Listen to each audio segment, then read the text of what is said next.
Bonjour à toutes et à tous et bienvenue dans Actuel. Au sommaire de ce numéro. En Tunisie, mobilisation pour l'égalité dans l'héritage. La loi inspirée des préceptes du Coran impose qu'une femme n'hérite que de la moitié de la part d'un homme au même degré de parenté. Une injustice que des associations veulent faire sauter. Au Maroc, une web-série dans laquelle des femmes prennent la parole est partagée des millions de fois sur les réseaux sociaux. À visage découvert, elle raconte les viols, l'homophobie, le harcèlement de rue, les carcans vestimentaires. Reportage à suivre. Et enfin en France, le sexisme dans la culture et l'art, un phénomène longtemps minoré, mais les temps semblent changer. Divers organismes publics s'engagent pour plus d'égalité. Entretien avec Sophie Deschamps de la SACD, Société des auteurs et compositeurs dramatiques. Mais pour commencer, voyons ce qui se passe sur la planète actuelle, des États-Unis au Salvador, en passant par la Tunisie, en bref et en images. Elle réclame l'égalité dans l'héritage. En Tunisie, un fils hérite toujours du double de sa sœur. Une loi issue du droit coranique selon lequel ce sont les hommes qui ont la famille à charge. Pourtant, la Constitution de 2014 instaure l'égalité entre les Tunisiens et les Tunisiennes. La Commission pour les libertés individuelles et l'égalité devait rendre un rapport sur une réforme successorale en février. Il a été reporté au mois de juin. Mayra Figueroa vient de passer 15 ans derrière les barreaux. En 2003, cette jeune salvadorienne fait une fausse couche. Accusée d'avoir provoqué la mort du bébé, elle est condamnée à 30 ans de prison. Au Salvador, l'avortement est interdit en toutes circonstances. Il est considéré comme un homicide. Nous n'avons pas commis de délit. Nous payons le prix d'une erreur judiciaire. En un mois, c'est la seconde femme à bénéficier d'une réduction de peine pour ce même crime. Un espoir pour les 24 autres salvadoriennes, elles aussi emprisonnées à cause d'une fausse couche. Une femme, pour la première fois, à la tête de la CIA.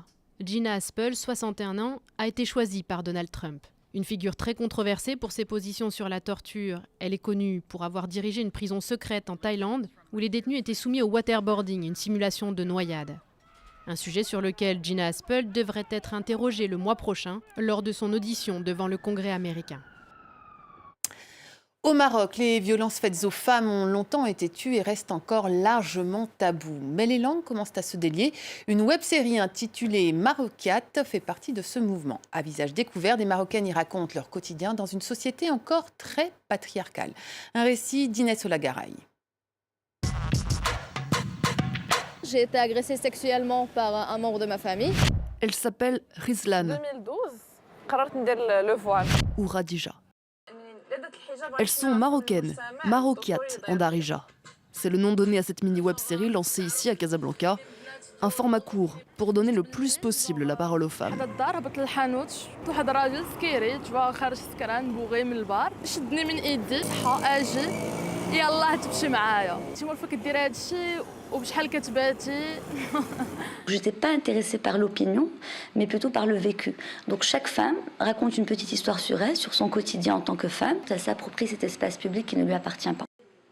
Selon un rapport de l'ONU Femmes au Maghreb, plus de 60% des Marocaines disent avoir été harcelées sexuellement dans un espace public.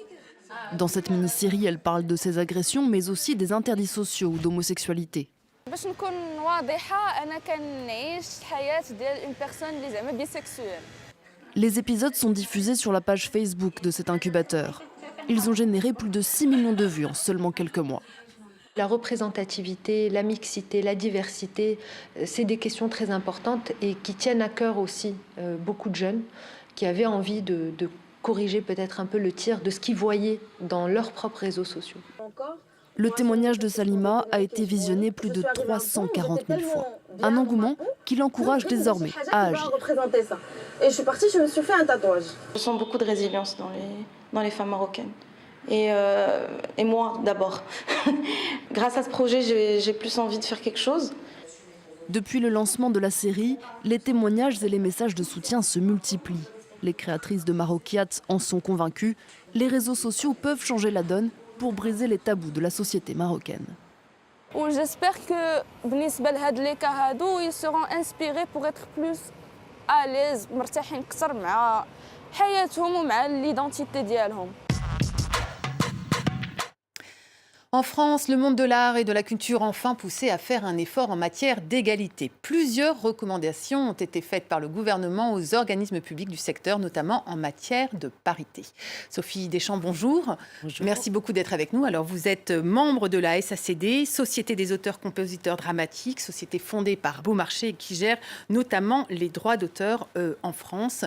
Alors, il faut savoir qu'aujourd'hui, sur 75 établissements publics culturels nationaux, opéra, théâtre, musées, seuls 26 sont dirigés par des femmes et que dans le monde de l'art, si les femmes représentent 60% des étudiants en école d'art, au fil du temps, c'est comme si elles disparaissaient peu à peu. Elles représentent 40% seulement des artistes en activité et seulement 20% des artistes aidés par des fonds publics. Et ensuite, seulement 10% des artistes récompensés. On pourrait certainement faire un constat similaire dans le monde du théâtre ou de la musique. Comment est-ce qu'on peut expliquer ces chiffres ? Ce phénomène, ça tient à...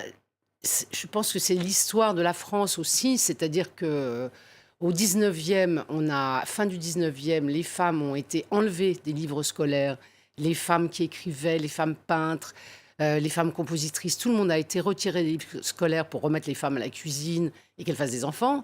Il n'était pas question qu'elles aient une célébrité comme avaient les hommes. Ce qui était différent avant le 19e siècle ? Le 18e était plus rigolo, plus libre. Le 19e a été très mortifère, très moraliste, ça a été un siècle où les hommes ont dominé, même écrasé, quoi. Et donc, les études de Aurore Evin ont montré que, la disparition du mot autrice, puisque c'était un mot semblable à créatrice. Donc ça, il n'en était même plus question. Et donc, il y a eu comme ça des années après. Bon, il y a eu les guerres, il y a eu Pétain. Enfin, Pétain, ça a été une horreur pour les femmes quand même. Et donc, après, les femmes se sont réveillées, n'ont eu le droit de vote qu'en 1945. Et puis après, il y a eu... l'évolution a fait qu'on a cru que le féminisme avait gagné, mais l'État est extrêmement machiste. L'État est extrêmement machiste. Et d'ailleurs, une fois, vous avez même dit, c'est dans la culture que se niche le sexisme. On n'est pas sorti encore du point de vue masculin de la culture comme au 19e siècle. Alors, la ministre de la Culture a annoncé quand même une feuille de route pour parvenir à l'égalité, une forme de parité. Il y a différentes mesures, par exemple, que les salaires soient rattrapés, les salaires des femmes rattrapés, que les œuvres de créatrices soient plus souvent programmées, qu'il y ait plus de parité aussi dans les nominations des postes de direction. Qu'est-ce que vous retenez de tout ça, vous ? Est-ce que vous avez l'impression que ça bouge, Vinet ? Je retiens que Françoise Nyssen a pris le problème à bras-le-corps, mais il faut encore que ça suive. C'est-à-dire qu'il faut que dans les nominations, dans la manière de subventionner, que tous les jurys soient paritaires, que toutes les commissions qui distribuent des subventions soient paritaires. Il faut changer un petit peu de logiciel.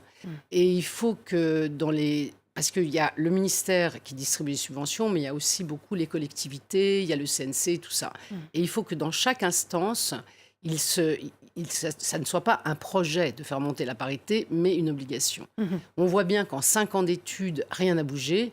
Donc maintenant, si on veut sortir d'un certain seuil d'invisibilité, il faut des progrès obligatoires. Sinon, on n'y arrivera jamais. Alors justement, cette notion d'invisibilité, vous dites qu'il faut un minimum de 30% de femmes au poste de direction, sinon elles sont invisibles. Vous pouvez nous expliquer pourquoi ? Même Sérène Pratt qui avait établi ça, c'est-à-dire que il y a un moment donné où les femmes sont considérées comme une minorité.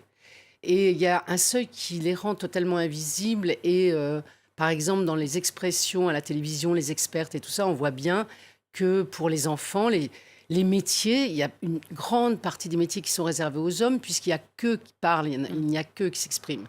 Donc c'est d'essayer de réaliser que les femmes, dans la réalité de la société, sont partout, on fait les mêmes études que les hommes, sont partout.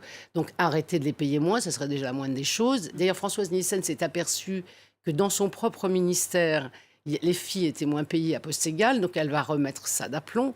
Mais il faut vraiment passer aux actes, parce que sinon, on sera encore dans 50 ans à faire la journée de la femme, ce qui est quand même une aberration en France. On sera encore à dire « Ah là là, et si on arrivait à quelques progrès ?» Là, il faut dire, dans 5 ans, il faut qu'on soit à la parité.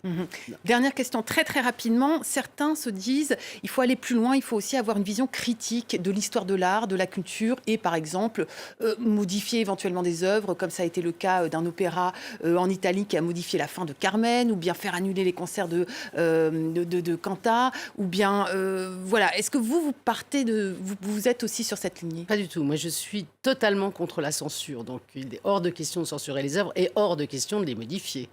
En revanche, il faut que, par exemple, dans les autrices de théâtre, il ne faut pas qu'elles soient à la cave, diffusées sur 3 représentations.